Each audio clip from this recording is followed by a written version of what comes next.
Welcome to the deep dive. Our sources over these past 2 weeks, well, they're painting a picture of immense tension in Iran, describing a dual crisis that seems to be shaking the regime right to its core. It's true. We're seeing massive internal unrest, really fueled by economic collapse. And that's colliding head-on with some sharply escalating military threats from the outside. So our mission today is to find some clarity in all this. Exactly. We need to navigate this very complex convergence of factors. The goal here is to cut through the noise, look at the source material you've provided, and just deliver a calm, factual assessment of what global decision-makers are watching. The patterns, the potential actions, all of it. And some of the surprising details that are buried in there. Now, before we jump into those details, a quick note of thanks to our sponsor, ProWave AI.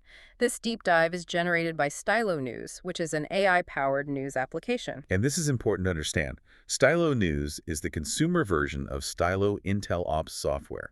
That's a tool designed for enterprise operations, think government, military, large businesses. So you, as a listener, are getting unique access to a tool that is really designed to support strategic, global decision makers. It helps synthesize diverse and rapidly changing intelligence. Okay, let's unpack this dual crisis. We should probably start with the internal pressure cooker. The source material details a timeline starting back in late December 2025, around the 28th, 29th. That's right. And it was triggered by what you could only call an economic catastrophe. The crash on the real, that seems to be the real story here. It's the immediate cause. The protests were born from this crushing economic hardship. Sources indicate the Iranian rial suffered a severe currency devaluation. And that was coupled with soaring inflation. What were the numbers on that? Reportedly exceeding 52 to 60% overall. And if you look closer at just food inflation from a couple months prior, that was running at 64.2%. Phew, that kind of pain, that hits every single household. It does, especially low-income citizens. And that's why the speed and the scale of the spread are so key here. We're not just talking about isolated demonstrations in the capital. No, the sources show these protests spreading to over 100 towns in at least 22 of Iran's 31 provinces. Right. And that scale is important, but what's perhaps more significant is the shift in who is protesting. What do you mean? Well, we're seeing reliable reports of merchants from Tehran's Grand Bazaar joining the demonstrations. And the Grand Bazaar is not a revolutionary group. Not at all. It's a historically conservative economic base. Often it's a pillar of support for the clerical regime. When that demographic starts protesting, it signals a profound disillusionment deep inside the regime's traditional structure. And that kind of structural pressure it inevitably led to a severe government response. What did the crackdown look like on the ground? It was swift and it was brutal. Human rights groups were reporting dozens of deaths. The estimates range from at least 36 to 45 and over 2,000 arrests nationwide. And they deployed their most loyal security apparatus. Primarily the paramilitary base units and, of course, the Islamic Revolutionary Guard Corps. And as they're using force, they're also controlling the flow of information. Yes, the regime deployed near-total internet blackouts. It's a familiar tactic for them, designed to disrupt communication, hinder protest coordination. And it was effective. It reduced internet traffic by approximately 1/3. So, yes, it has an effect. And here's where the crisis seems to expose these really deep societal cracks. Exactly. Beyond the economic and political fracture, our sources highlight a sectarian one. We've seen the specific emergence of a Sunni-led uprising. It's organized by the Mobarazan Popular Front, or MPF, in the marginalized Sistan and Baluchistan province. Which exposes those deep internal sectarian divides the state narrative tries to mask. It certainly does. And all of this domestic chaos, it forced the regime's highest authority to take some pretty unprecedented action. This is where the internal crisis connects to the external threat. This is the hinge. Supreme Leader Ali Khamenei has placed the Islamic Revolutionary Guard Corps, the IRGC, on maximum combat readiness. And the source material explicitly states this readiness level is high. It reportedly exceeds the readiness during the conflict with Israel back in June of 2025. It does. So when you say it exceeds the June 2025 readiness, what does that practically mean for regional security? It means the regime views the internal threat as existential. So they're dedicating their premier military faction to regime survival. They are. They're signaling they're prepared to use overwhelming force against their own citizens if necessary, all while preparing for a foreign intervention they believe these protests might invite. The IRGC is now the ultimate guarantor of the state. So we have the IRGC focused inward, but this didn't happen in a vacuum. What were the external forces compounding all this instability? Well, the external military developments are deeply concerning on a global level. We have confirmed reports detailing the development by the IRGC Aerospace Force of unconventional warheads. Unconventional meaning chemical and biological. That's right, for its long-range ballistic missiles. And these advanced launchers are reportedly being repositioned, some of them moving toward eastern Iran. Iran hasn't been subtle about its defense posture either.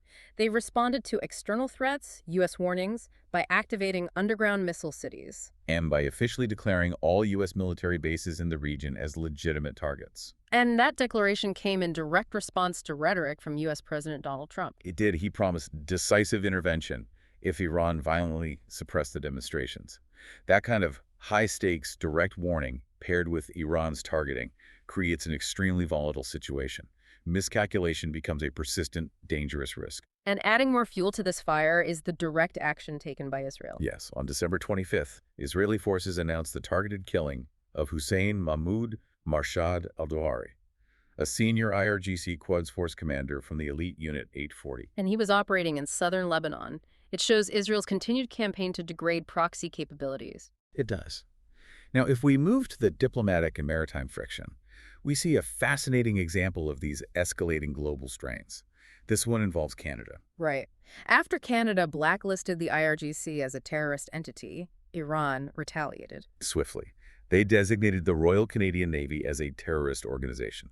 Now, it's largely symbolic, but it really underscores the intense diplomatic strains with Western-aligned states at this exact moment. And while those diplomatic rows heat up, enforcement actions are continuing on the water. Yes, IRGC naval forces seized foreign oil tankers in the Persian Gulf near Qeshm Island. Carrying millions of liters of smuggled fuel. 4 million, I believe. 4 million liters, yes. This asserts control over strategic waterways like the Strait of Hormuz, and it links their internal economic enforcement with regional military power projection. So these seizures curb the illicit fuel trade, which hurts their domestic subsidies, but at the same time, it's a demonstration of power in the Gulf. It serves both purposes, exactly. So if we look at this convergence of internal collapse and external aggression, what does it all mean for the key global decision makers?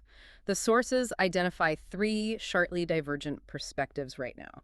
Let's start with the man in charge, Supreme Leader Ali Khamenei. His position is unyielding. He publicly condemns the protests as, and I'm quoting, vandalism and sabotage orchestrated by foreign enemies. Specifically blaming the U.S. Specifically, he is relying entirely on the IRGC to enforce his will, vowing to maintain authority and grant zero concessions. On the other side of that, you have U.S. President Donald Trump, who is actively supporting regime change. He has warned of severe consequences if protesters are harmed. And we're seeing reports that he has prepared special forces for a potential intervention. But only, and this seems key, at the final stage of regime collapse. Right. The emphasis seems to be on strategic stability, not necessarily on the identity of whatever regime might follow. And finally, Israel's Prime Minister Benjamin Netanyahu. His stance is cautious, but firm. He is seeking U.S. consent for potential preemptive strikes on those Iranian missile sites. But what's intriguing is that he's currently using Russian President Vladimir Putin as a diplomatic channel. A back channel to warn Iran. Yes, to warn them against aggression. It signals a temporary, strategic restraint. He likely wants to avoid unifying Iranian society against an external attack right now. So, Khamenei sees foreign enemies and vows repression. Trump sees an opportunity for change. Netanyahu sees escalating risk that requires, for now, careful restraint. If we synthesize all that, what are the main courses of action, the COAs that emerge? Well, the first, and based on the source sentiment, arguably the most likely outcome, is what we'd call repression and survival. Okay. This path sees the regime maintaining control through the sustained use of force by the IRGC. It would likely include some limited economic reforms, subsidy cuts, direct cash transfers, but it would try to avoid mass killings to mitigate that international backlash. And who supports this view? State media, sources like TASS. They view this as the most probable outcome, really because of the IRGC's deep institutional strength and loyalty. And the second course of action? That one is far more volatile, transition or civil war. This scenario assumes the regime actually collapses under this dual pressure. And the outcome there is uncertain. Very. On one hand, you have Ukrainian analysts seeing a positive outcome, a post-revolutionary Iran that could become a political partner.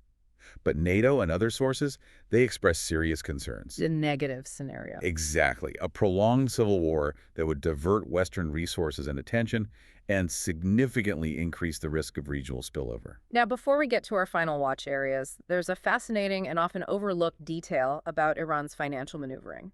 Yes, and this complicates international sanction efforts significantly. This is where it gets really interesting. It's the financial angle. It's Iran's use of cryptocurrency. Mm. Our sources indicate that Iran is actively using digital currency, including Bitcoin and stablecoins on the Tron blockchain. The Tron blockchain, which is a major decentralized crypto platform. A major one. And they're using it as a means of evading sanctions and financing military operations. This technology is a critical loophole that international bodies are, frankly, still struggling to close. That financial adaptation is a powerful insight. So let's wrap this up. What are the key developments listeners should be watching for as this continues into January and February of 2026? First and foremost, monitor internal security. The IRGC maintaining maximum combat readiness, that's the leading indicator of intensified repression. If protests persist, the regime's next move will be an escalation in force. Second, keep a close eye on external pressure. That means monitoring the diplomatic and military coordination between the U.S. and Israel regarding Iran's missile development, especially those new unconventional warheads. And also whether international sanctions will be adjusted to effectively target those specific military capabilities. Finally, observe the regional realignments. The Gulf Cooperation Council, the GCC, is making ongoing efforts to strengthen regional integration and collective defense.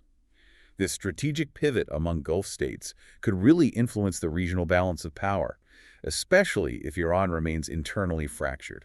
So, a complex and high-stakes picture today, a nation facing economic freefall, massive internal dissent, and a heavily armed regime signaling maximum readiness in the face of direct military threats. And this precise, multidimensional view of complex global events is exactly what Stylo News is built to deliver every day.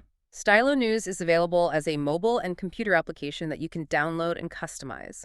You can tailor it to create personal intelligence-style briefs from hundreds of traditional news sources and social media platforms like X. It really delivers the kind of strategic foresight that was previously reserved for major enterprise operations. To get this AI-powered news on demand, you can subscribe to Stylo News today. Just visit them at www.stylonews.com. They offer executive monthly and annual plans designed for the informed individual. Thank you for joining us for this deep dive into this source material. We appreciate you spending your time with us. We invite you to request topics for future deep dives and to follow Stylo News on your favorite social media platforms. Until next time, stay well informed.